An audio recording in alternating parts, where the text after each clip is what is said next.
بسم اللہ الرحمن الرحیم الحمد للہ رب العالمین وصلی اللہ علی محمد وآلہ الطیبین الطاہرین المعصومین ولعنت الدائم علی اعدائہم اجمعین۔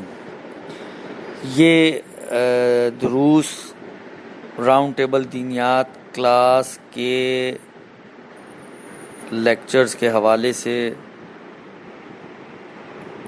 ان کی کلاسز کے لیے ریکارڈ کیے جا رہے ہیں۔ 12ویں کلاس کے کورس کا پہلا ٹاپک مطہرات ہے اور اس کا یہ پہلا لیکچر ہے اور مسئلہ نمبر ہے 142۔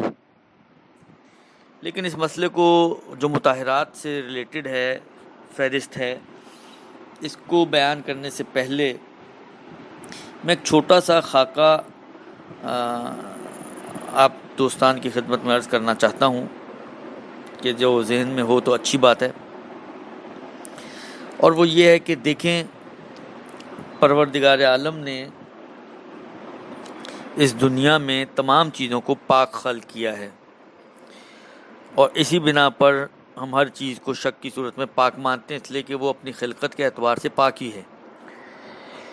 کل شیء لک طاہر حتی تعلم انہ نجس بعینہ، ہر چیز تمہارے لیے پاک ہے یہاں تک کہ اس کی نجاست کا تمہیں علم ہو جائے۔ خلقتاً تمام چیزیں پاک خلق کی گئی ہیں سوائے 10 چیزوں کے۔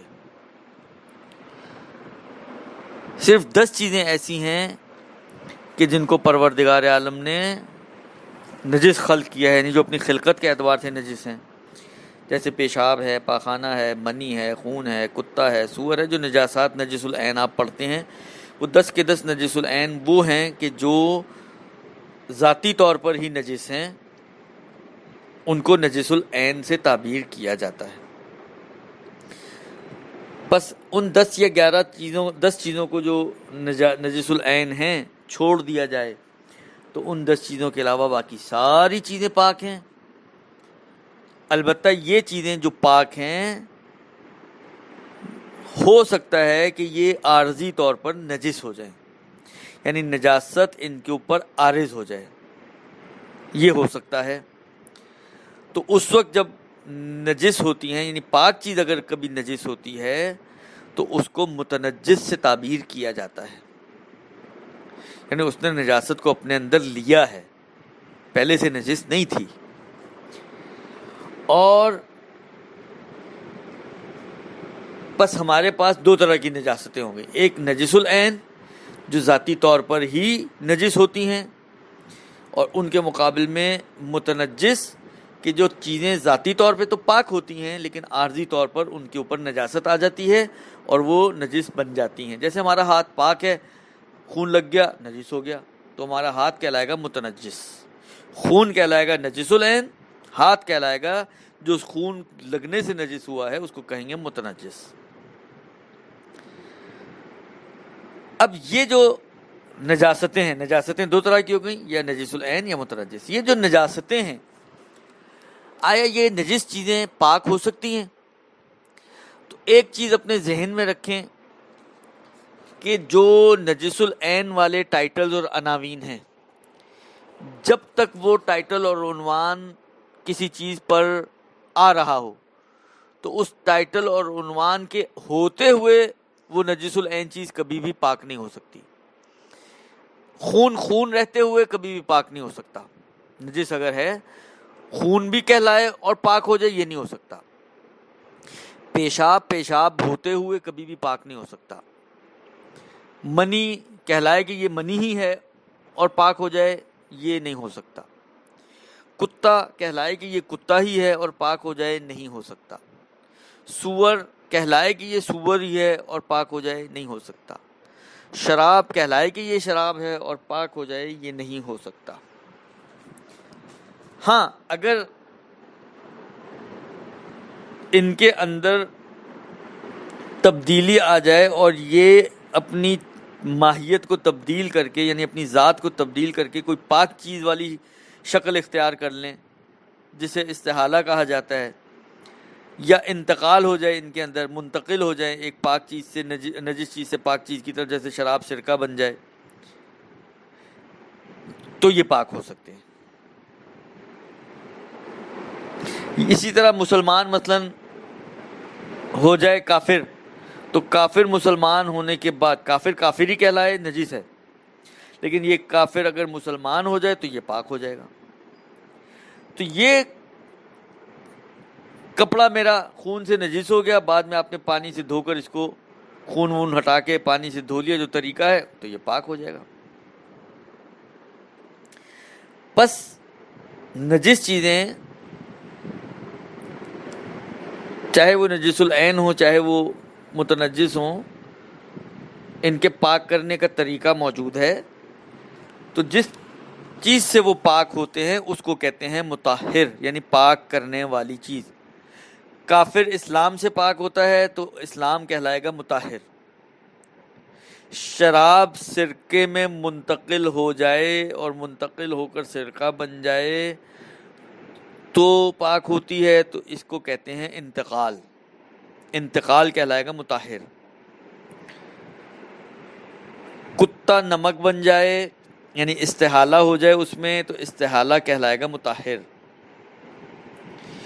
پانی کپڑے کو پاک کر دیتا ہے، زمین کو پاک کر دیتا ہے، تو پانی کہلائے گا مطہر۔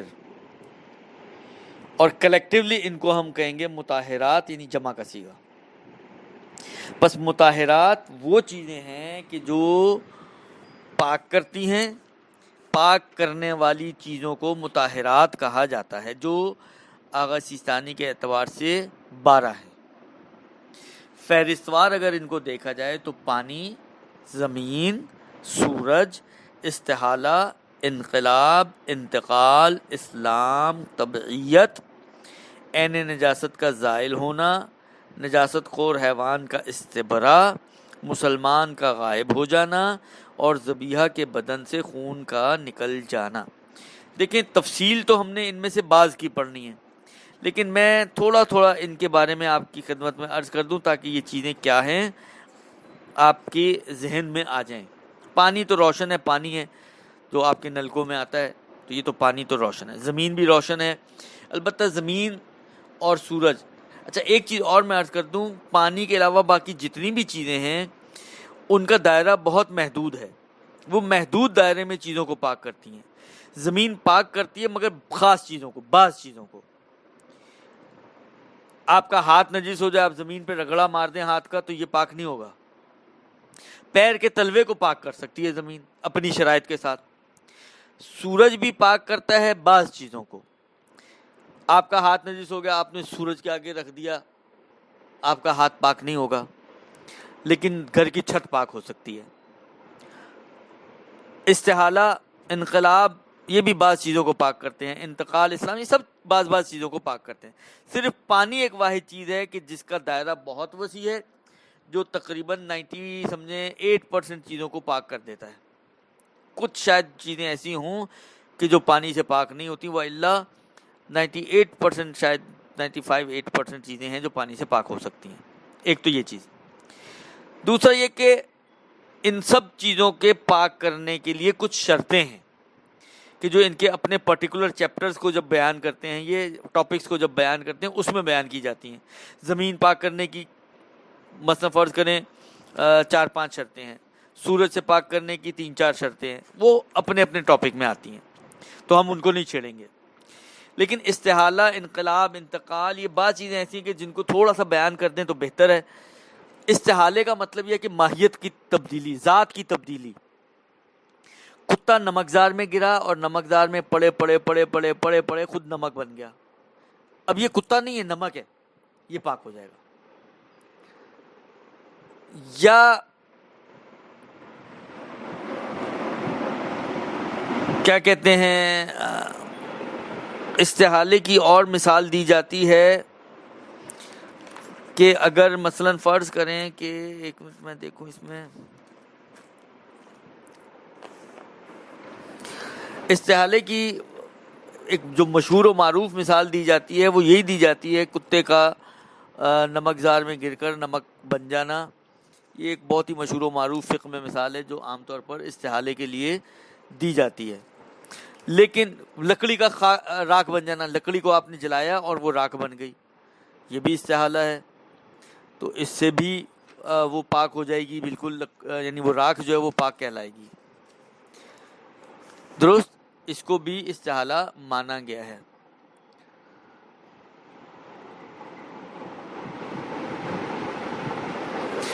یہ استحالہ ہے. انقلاب یعنی ایک چیز منقلب ہو کر ایک دوسری چیز بن جائے، جیسے شراب سرکہ بن جائے. اس کی عام طور پہ یہی ایک مثال فقہ میں ملتی ہے، میرا نہیں خیال کہ اس کی کوئی اور مصداق فقہ میں موجود ہو. تیسرا ہے انتقال.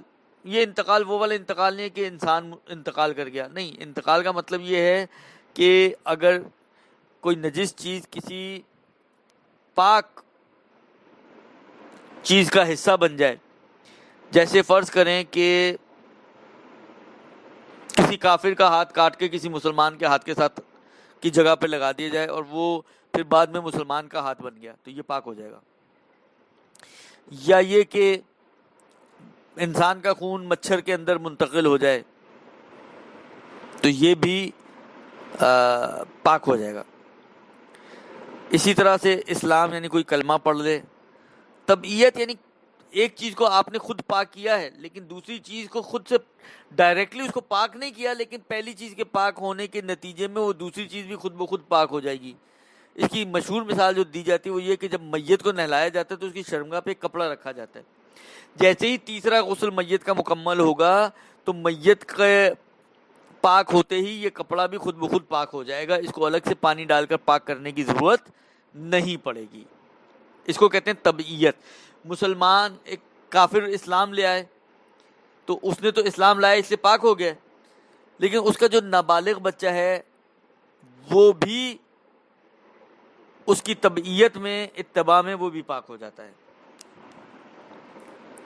عین نجاست کا دور ہو جانا یہ بھی خاص موارد ہیں، اس کا یہ تفصیل بعد میں آئے گی. نجاست خور حیوان، اگر کوئی حیوان انسانی فضلہ کھانے کا عادی ہو جائے تو اس کو ہر حیوان، مختلف حیوانات کے مختلف دن بیان کیے گئے ہیں، اتنے دن اس کو پاک غذا کھلائی جاتی ہے، اس کو کہتے ہیں استبرا. تو یہ استبرا سے پھر وہ حیوان نجاست کھانے کا عادی ہونے سے وہ نجس ہو جاتا ہے، لیکن استبرا سے پھر وہ پاک ہو جاتا ہے، تو استبرا ہو جائے گا مطہر. ایک مسلمان اگر غائب ہو جائے یعنی آپ کی نظروں سے اوجھل ہو جائے اور احتمال آپ دیں کہ وہ اپنا مثلا ہاتھ پاک کر کے آیا ہوگا تو اس کے ہاتھ کو پھر پاک مانا جا سکتا ہے. اور نجاسات میں آپ نے خون کے باب میں یہ چیز پڑھی ہوگی، 12ویں چیز، کہ جب آپ کسی حیوان کو ذبح کرتے ہیں تو نارملی جتنا خون نکلنا چاہیے تھا اتنا اگر نکل جائے تو اس خون کا نکلنا سبب بنتا ہے کہ جو باقی اندر رہ جاتا ہے خون وہ پاک ہو جائے. تو خون کا بہہ جانا مطہر ہے بچے ہوئے خون کو پاک کرنے کے لیے. تو یہ 12 چیزیں ہیں جو مطہرات کا حصہ ہیں اور نجس چیزوں کو پاک کرتی ہیں. دائرے کے اعتبار سے عرض کر دیا کہ پانی کا سب سے وسیع ہے اور باقی کا سب بہت محدود دائرہ ہے، اور کچھ مطہرات کی تفصیل آپ کے کورس کا حصہ ہے، وہ انشاءاللہ میں اگلے لیکچر میں ہم سٹارٹ کریں گے.